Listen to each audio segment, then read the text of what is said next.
just gonna make one comment about new business,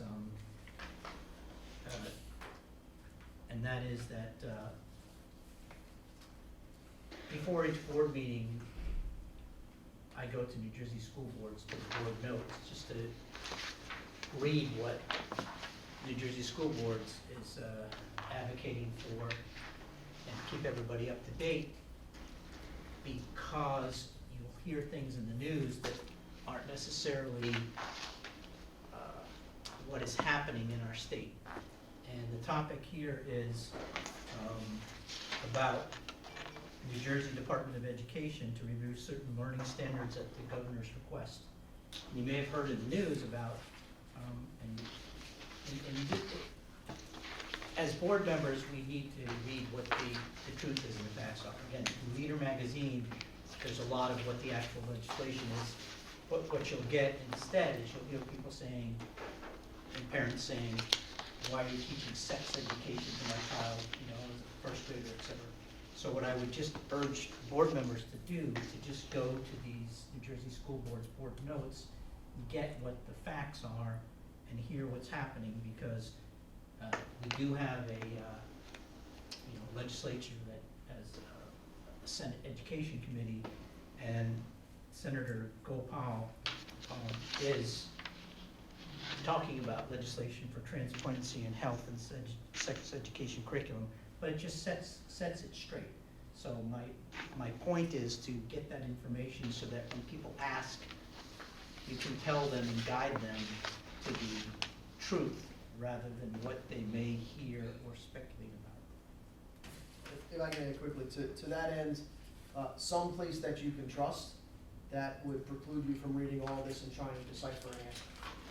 Right, this is the standards, and this is additional documentation that came out since past week or so.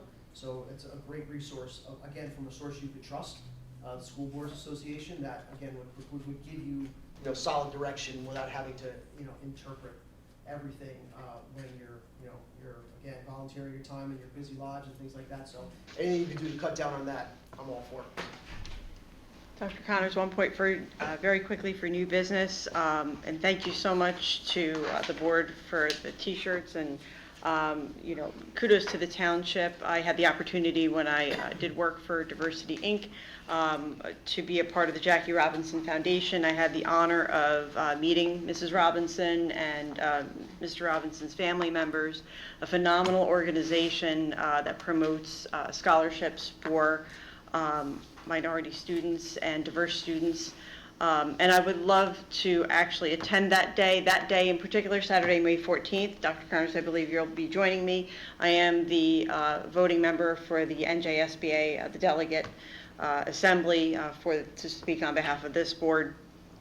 So I will be in attendance at Mercer Community College that day, representing our board here. You're hoping for rain, because the rain day's the following day. There you go. That's what I would like. That's what I would like. So yes, so I won't be able to attend that. I think it's an amazing event, and I'm so thankful that they're putting it together, and thank you for coaching one of the teams. It sounds like it's going to be a lot of fun, but that's one of the reasons why you probably won't see me there, but I'll be there in spirit, and I'll hope for rain. So thank you. That's my new business item. Anyone else?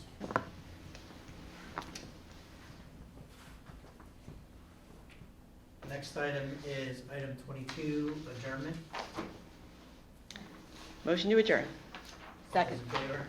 Aye. Aye. All those opposed? Reluctantly, but I Oh, voted for what's that? adjournment. I said reluctantly, but I voted for